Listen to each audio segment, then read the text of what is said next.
Bismillahirrahmanirrahim. My name is Dr. Keel and I'm working as Senior Medical Officer here in Zebra Trust Hospital, Narowal. सबसे पहले तो आप सबको रमज़ान की बहुत बहुत मुबारक। जैसा कि आप सब जानते हैं कि रमज़ान की आमद है, तो एज ए डॉक्टर मैंने अपनी ज़िम्मेदारी समझी कि अपने मुआशरे के अंदर ऐसे मरीज़, ख़ास तौर पे जो दिल के मरीज़, ब्लड प्रेशर, शुगर और कैंसर पेशेंट्स हैं, उनके अंदर ये अबहम पाया जाता है कि क्या हम लोग रोज़ा रख सकते हैं। तो आज उनके इन सवालात का जवाब दिया जाएगा और उनको ये आगाही दी जाएगी कि वो अपनी लाइफ को कैसे मॉडिफाई करके रमज़ान की बरक़ात से फ़ायदा उठा सकते हैं। सबसे पहले तो हम ये देखते हैं कि क्या नंबर 1 शुगर के जो पेशेंट्स हैं, और पर्टिकुलरली अगर हम बात करते हैं टाइप 2 डायबिटीज़ की। टाइप 2 डायबिटीज़ की मेजर जो वजह है वो है इंसुलिन सेंसिटिविटी से मुराद ये है कि इंसुलिन नॉर्मल हमारे जिस्म के अंदर बन रही होती है, लेकिन किसी वजह से, ख़ास तौर पे वेट ज़्यादा होने की वजह से, वेट ज़्यादा होता है और हमारे अंदर कोलेस्ट्रॉल की मिकदार ज़्यादा हो जाती है, फैट सेल्स ज़्यादा हो जाते हैं, और इंसुलिन जिसने अपना काम शुगर को खून से सेल्स के अंदर ट्रांसफ़र करना है, वो अपना काम नहीं कर पाती, और इस तरह मरीज़ के शुगर लेवल्स जब हम रिपोर्ट करवाते हैं तो वो ज़्यादा आते हैं। तो अगर लोग फास्टिंग को तरजीह दें और ऐसे पेशेंट्स जो टाइप 2 डायबिटीज़ में मुब्तला हैं वो फास्ट करें, तो सबसे पहला जो उनको फ़ायदा मेडिकल लिहाज से मुयस्सर आएगा वो एक तो उनका वेट कम होगा, उनके फ़ैट की तादाद कम होगी, उनका जो बॉडी है वो बॉडी फ़ैट को इस्तेमाल करके शुगर बनाएगी और अपनी ज़िंदगी या अपनी रोज़मर्रा लाइफ के अंदर उसको इस्तेमाल करेगी।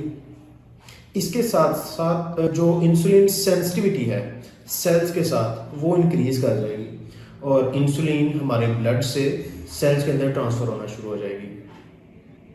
नंबर 2, ऐसे पेशेंट्स जो कैंसर पेशेंट्स हैं या खुदा न खास्ता वो इम्यूनोथेरेपी या कीमोथेरेपी के ऊपर हैं, तो उनके लिए ये जान लेना बहुत ज़रूरी है कि ऐसे सेल्स जो ट्यूमर को सप्रेस करते हैं, जिनको P58 कहा जाता है, उनकी तादाद और उनका एक्शन नॉर्मल लेवल से बहुत ज़्यादा हद तक बढ़ जाता है और वो ट्यूमर को सप्रेस करने में, उसको कम करने में अपना कलीदी किरदार अदा करते हैं। और ऐसे जीन्स जो कि ट्यूमर्स को या ट्यूमर सेल्स को ज़्यादा करते हैं, उनकी एफिकेसी और उनके एक्शन को भी सप्रेस करता है। इसके साथ साथ ऐसे मरीज़ जो दिल के आर्जे में मुब्तला हैं और वो हार्ट अटैक या एंजाइना या हार्ट फेलियर के पेशेंट्स हैं और वो ऑन मेडिकेशंस हैं, तो वो भी हमसे ये सवाल करते हैं कि सर क्या हम लोग अपने रमज़ान के महीने में रोज़े रख सकते हैं? तो बिल्कुल वो रोज़े रख सकते हैं।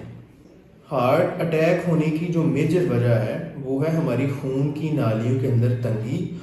तो रमज़ान के महीने में ऐसा शख्स जो कि रोज़े पाबंदी से रख रहा है तो उसका HDL का लेवल नॉर्मल लेवल से ज़्यादा हो जाता है और LDL जो कि बैड कोलेस्ट्रॉल है और हमारी खून की नालियों को तंग करता है, उसका लेवल कम हो जाता है। तो नॉर्मल HDL का काम जो है वो हमारे ब्लड फ्लो को रेगुलेट करना है और खून की नालियों में ब्लड की रवानी को बेहतर करना है।